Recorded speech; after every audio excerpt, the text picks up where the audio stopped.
So just looking at teaching standard one, setting high expectations which inspire, motivate and challenge pupils.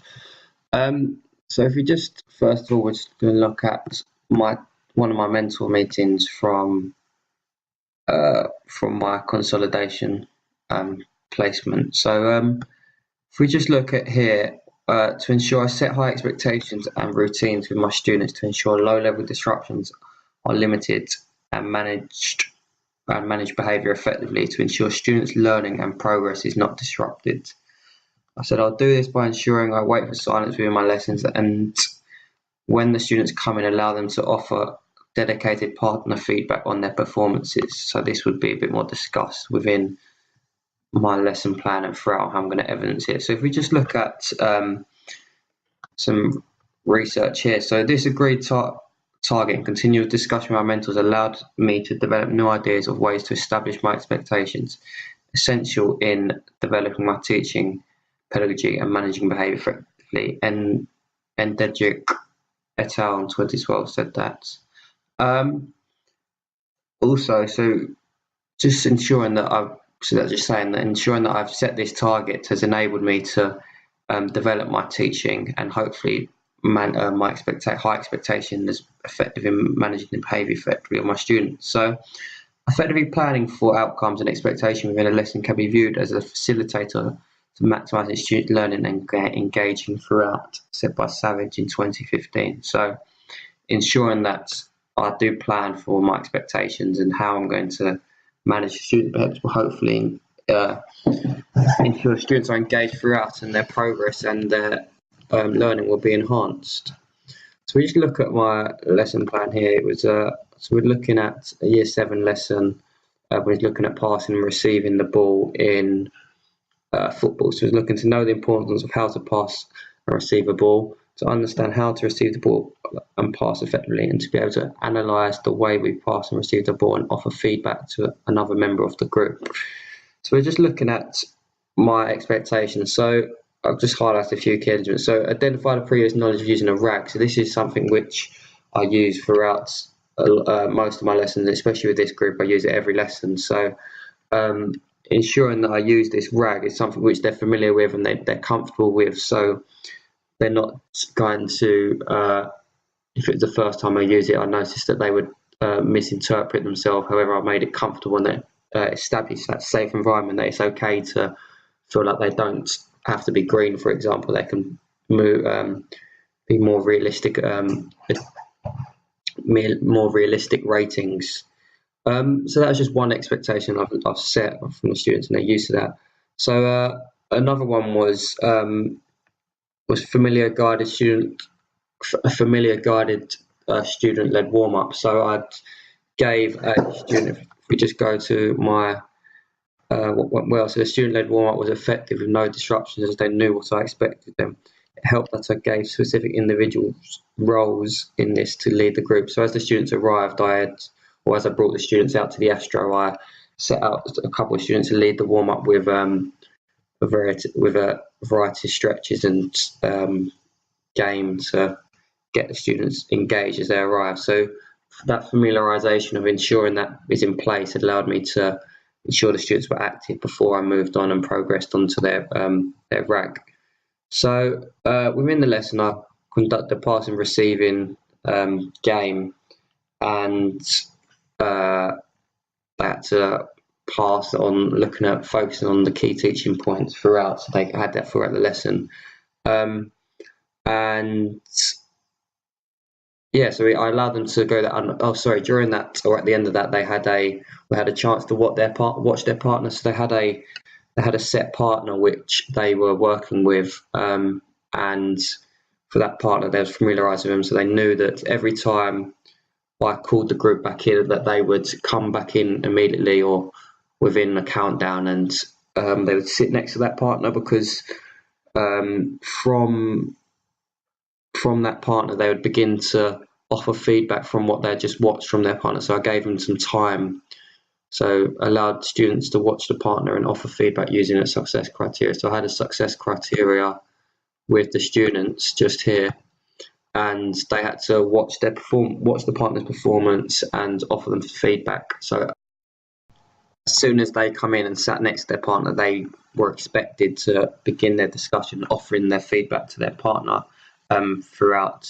So there's 3 different stages during the lesson which I've done that, and by the end of the lesson, if we just show here, so we're just showing here, students came in quickly and were engaged to discuss with one another, each other, and by the end of the lesson, students were beginning to discuss without reminding from me of what I expected. So that clear expectations in place ensured that they come in and got on with it straight away. So we just go through just some research here. So setting these expectations within my class allowed me to create a positive learning environment and develop positive relationships with my students as they remain focused and assertive in my lessons. So that's just supporting that there was very little behaviour management needed, because that though I established those expectations and it didn't disrupt any learning, so it's hopefully meeting that one of my targets which I set, which was discussed earlier.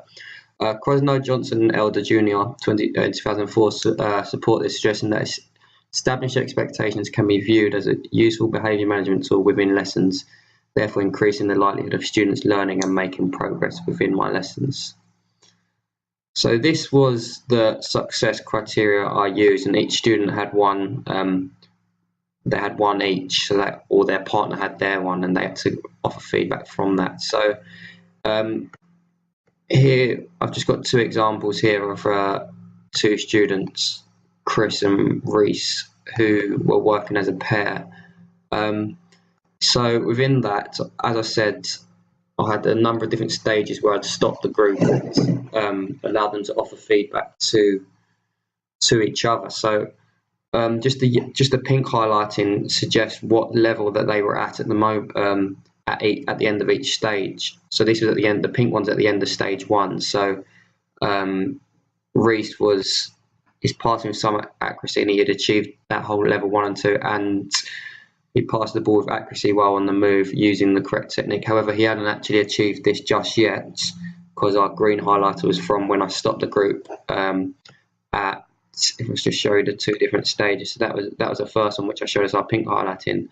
During the midway through the gameplay, I allowed students to watch their partner and offer feedback using the success criteria.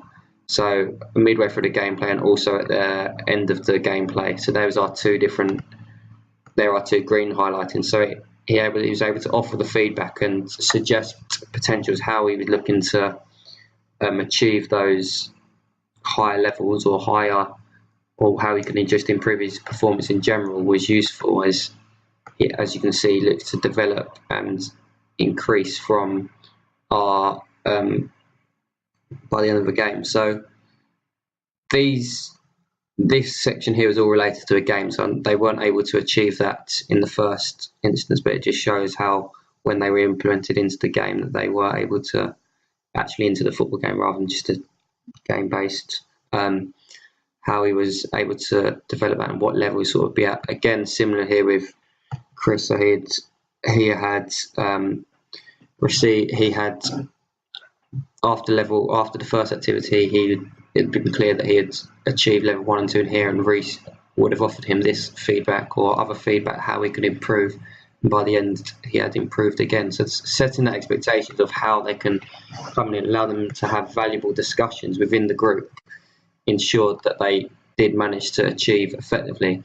So as I said, that use of getting the group in, sitting down, and they were able to start discussing automatically, and they could go ahead and start highlighting without even me having to remind them. So it was useful and ensured that they were able to make progress within the lesson, which we can see. Just going back to progress, as I said at the start of the lesson, I conducted the RAG. Here was the RAG I used. Just so I know some methods of passing and receiving: red, amber, green. So as it was a football based lesson, I knew that there was quite a few students who like playing football and assume they play out. Well, I know that they play outside of school. So I also created a gold section to ensure that the students made progress. So they had something to extend as I expected, a lot of them did put themselves as green, as we'll see in a second. However, they had something to go beyond by the end of the lesson. So yes, as you can see, I actually had no one state that they was in red. A majority, or 1, 2, 3, 4, about 15 were 15 were amber, and 1, 2, 3, 6 were green. So so here's just showing in a PDF version if you want to look into more detail of where they rated themselves. However, as I said, from the teaching and from setting those high expectations, the students were able to myself offer them some feedback. However, they also had the opportunity to receive feedback from their peers. So they had a variety of how they could improve their performance. However, as I said, I also had the gold version of how students could extend that knowledge. So the main way I incorporated the gold was by just saying I have effectively analysed my partner's performance throughout the lesson and can explain the key teaching points of various ways to pass and receive the ball. So that was a way which I developed to ensure that every student made progress within the lesson. So as we can see, going back just quickly, from the start of the lesson, we had about 14 to 15 students in amber, and by the end we had 0 in amber, and 1, 2, 3, 4, 8 in green, and 9 in gold. So it's clear that the students did make progress throughout the lesson. We just go through again. It's the rag in PDF version is more visible here if you'd like to have a clearer look. But yeah, as I noticed and analysed, every student has had at least moved up 1, if not 2. So setting those expectations and having those expectations with the class and being familiarised with the RAG and being able to offer feedback was useful in ensuring that the students made progress and their learning was enhanced. So just looking here, giving students a clear structure with consistent expectations ensure students are more engaged academically and develop positive attitudes. So again, it can be clear that students who develop these sort of attitudes are likely to increase their learning and maximise their progress. And from setting those expectations, seeing that cycle was useful to me, as I was able to establish those in the future lessons with the group. And yeah, it was useful. There's a way I look to maybe using with another group. But yeah, here is my reference list, and so feel free to have a look through any other of the information which is on this standard, but feel free. But here's my evidence for teaching standard 1, setting high expectations which inspire, motivate and challenge pupils. Thank you.